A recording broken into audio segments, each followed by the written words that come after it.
Hey, this is Night Flame, and today I will be reviewing Wolverine and the X-Men issue number 3. Okay, so this is story arc has to do with the Phoenix Corporation, and a lot of it has to do with Quentin Quire, who is the future Phoenix. If you guys didn't know, it was all. It's mostly like it has to do with the Battle of the Atom Fallout, which Quentin knows. I mean, that's the event where Quentin finds out that he will become the future Phoenix. So this one has, to deal with that. Has to deal with this story arc has to deal with. It deals a lot with the Quentin Quire and the Phoenix thing. Okay, so let's start off. At the beginning of this story, we get this really badass moment with Storm. She becomes like this awesome, like, she finally uses her powers and she beats the what's his name, faithful John breaks guy. I mean, she doesn't beat him, but she like damages him, which I thought was pretty cool. She has like flashbacks because that faithful John thing. The guy faithful John breaks guy looks into her mind and she has like flashbacks of the past, and it's all cool.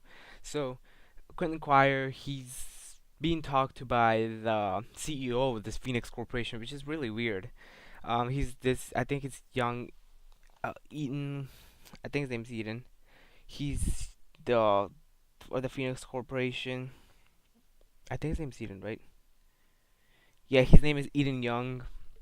He's the CEO of the Phoenix Corporation. He says to Quentin that the Storm and Logan, they're containing him. They don't let him.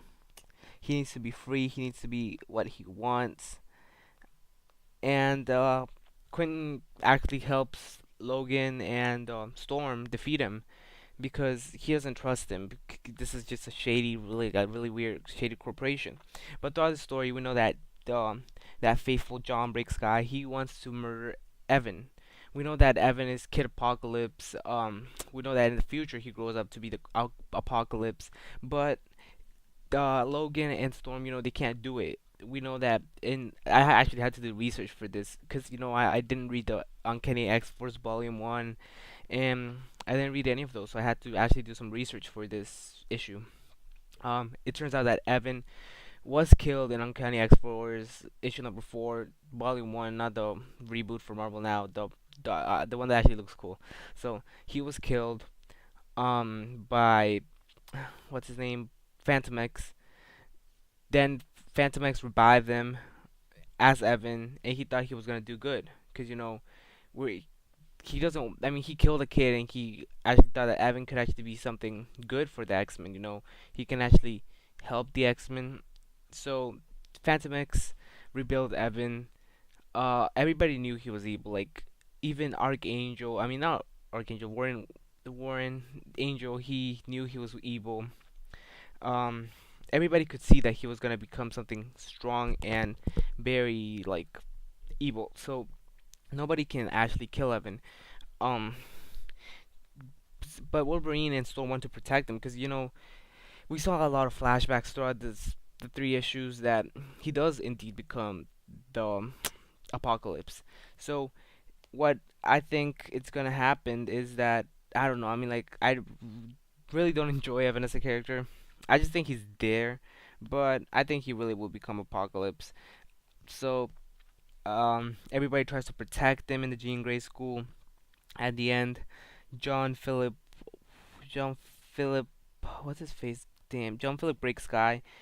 Um, he wants to murder Evan while Storm, Quentin, and Logan are fighting the CEO of the Phoenix Corporation. He wants to murder Evan, and every student steps up to protect him, but they can't do anything because uh, John break faithful John breaks guy.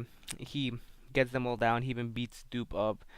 Um, and that's where it basically ends for them. But Quentin, he was climbing this mountain, and he was running away from that CEO, the corporation. He was trying to run. I think he got teleported by the BAMPs. I think he did. Oh yeah, Quentin got teleported by the BAMPs. He ended up in this like snowy mountain. He fell down and then somebody was on top of him. So I mean, like you could just see their legs. So that's the cliffhanger of this series or this issue. So I'm really intrigued of what's gonna happen. I want to say it's Quentin Quire from the future, the Battle of the Atom. Quentin Quire that we met, the Phoenix, but I'm not sure who can it be. Maybe let me like I'm not. I know it's not Phantom X, but I know Phantom X would step up to help Evan. So the verdict of this issue, I'm really enjoying how they have the fallout of Battle of the Atom.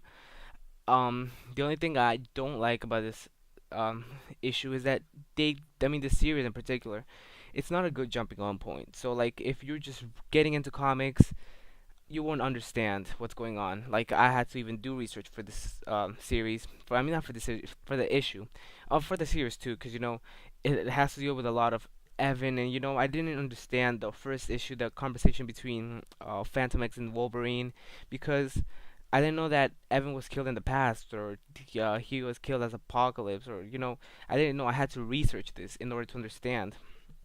So I think it's a bad jumping on point for everybody who wants to do if you want to start Wolverine and the X-Men, I think you need to do some background research before. Like I said, I didn't know Evan was, based on Apocalypse, or he was, he will be Apocalypse. So that was really weird.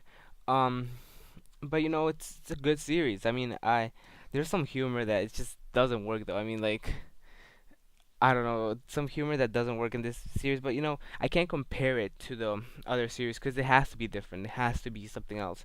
So I enjoy this issue a lot. I give it an 8.5 out of 10. It was really good. I just wanted to be a better jumping on point. If it explained what happened to Evan in the past, then maybe I would enjoy it a little bit, because I actually would have like understood the issue. But I had to do research. I had to read it again in order to understand it. But it's fine by me, because then I actually got the issue. So thanks for watching. Hope you like this video and subscribe to my channel. Thanks, guys.